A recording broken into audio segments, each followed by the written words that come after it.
உங்கள் favourite TV ஷோக்களை இனி miss பண்ண தேவையில்லை. ZEE5 இல் முற்றிலும் இலவசமாக காணுங்கள். இங்கேயும் எப்பொழுதும். இந்த ரியா விஷயத்துல பெருசா பாதிக்கப்பட்டது மீனாட்சி தான். இந்த வீட்டுக்கு வாழ வந்த மூத்த மருமக இவ இந்த வீட்டுல வாழ முடியாம கெஸ்ட் ஹவுஸ்க்கு போற அளவுக்கு மன உளைச்சலை கொடுத்தது நீங்க 2 பேரும் தான். அதனால இந்த விஷயத்துல முடிவெடுக்க வேண்டியது நீயோ நானோ உங்க அப்பாவோ இல்ல, மீனாட்சி தான். இவ தான் முடிவெடுக்கணும். இவ என்ன முடிவெடுக்கிறாளோ அதுக்கு நாம எல்லாரும் கட்டுப்பட்டாகணும். அதுதான் இவ பட்ட காயத்துக்கு மருந்தா இருக்கும்.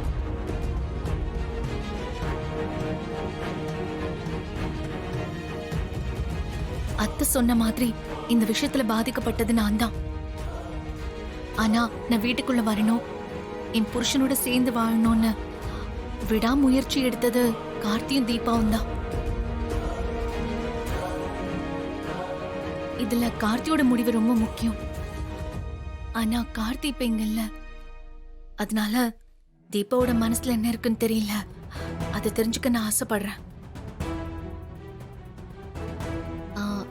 அக்கா இப்படி திடீர்னு என்னோட கருத்தை கேட்பாங்கன்னு நான் நினைக்கவே இல்லை.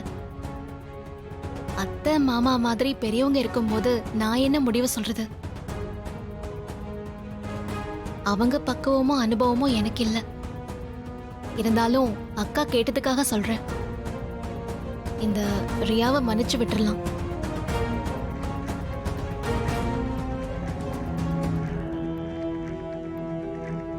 தீபா, என்ன பேசுற? இவ உனக்கு எவ்வளவு ட்ரபிள் கொடுத்திருக்கா? அதெல்லாம் மறந்துட்டு எப்படி மன்னிக்க சொல்ற? அதுக்கு ஒரு காரணம் இருக்கு. அவ ஒரு வசதியான வாழ்க்கை வாழணுங்கிறதுக்காக தான் ரியா தப்பு மேல தப்பு பண்ணி இப்ப மாட்டிக்கிட்டா. இவ செஞ்சது மன்னிக்க முடியாத குற்றம்தான். மீனாட்சி அக்கா இவளால நிறைய துன்பங்களை அனுபவிச்சிருக்காங்க. இருந்தாலும் மன்னிக்கிறதுன்னு முடிவெடுத்துட்டா அவ மேல கொஞ்சம் கருணை காட்டலாம். அவ இங்க வந்ததே பணத்துக்காக தான். அதனால கொஞ்சம் பணத்தை கொடுத்து இங்க இருந்து அனுப்பிடலாம்.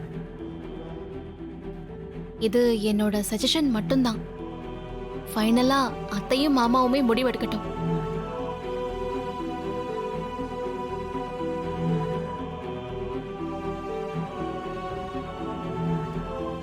எல்லாரும் பேசுறப்ப நாம மட்டும் அமைதியா இருந்தா டவுட் வரும். அதனால ரியாக்கு எதிரா பேசினாதான் நம்மள நம்புவாங்க. ஹே தீபா, நீ என்ன ரியாக்கு வக்காலத்து வாங்குறியா? இவ செஞ்ச தப்புக்கு தண்டனை கொடுக்காம மன்னிச்சு பணம் கொடுத்து அனுப்பலான்னு சொல்ற? ஏன் இன்சென்டிவ் போனஸ் எல்லாம் கொடுத்து அனுப்ப வேண்டியது தானே? பணம் கொடுத்து அனுப்பலான்னு சொல்றியே, பணத்தை எப்படி கொடுப்ப? உங்க அம்மா வீட்ல இருந்து பணத்தை எடுத்துட்டு வந்தியா? வெறும் கைய வீசிட்டு வந்தவ தானே நீ? உன் குடும்பமே தங்குறதுக்கு வீடு இல்லாம கெஸ்ட் ஹவுஸ்ல தங்கினவங்க தானே? ஏய், வாய் மூடிட்டு கொஞ்சம் அமைதியா இருக்கியா? தீபாவை பத்தி பேச உனக்கு எந்த அருகதையும் கிடையாது. நீயும் அந்த ரியாவும் கூட்டு சேர்ந்து எவ்வளவு தப்பு பண்ணிருக்கீங்கன்னு எனக்கு தெரியும். அதை நான் வெளியே சொல்லவா? அப்பா அம்மாவோட வெட்டிங் டே ஃபங்க்ஷனுக்காக கார்த்தி சொல்லி தான் உன்னை கூட்டு வந்திருக்கேன். அதனால எல்லாத்தையும் மறந்துட்டேன்னு நினைக்காத. ZEE5 ஆப்பை டவுன்லோட் செய்து அனைத்து எபிசோடுகளையும் இலவசமாக பாருங்க.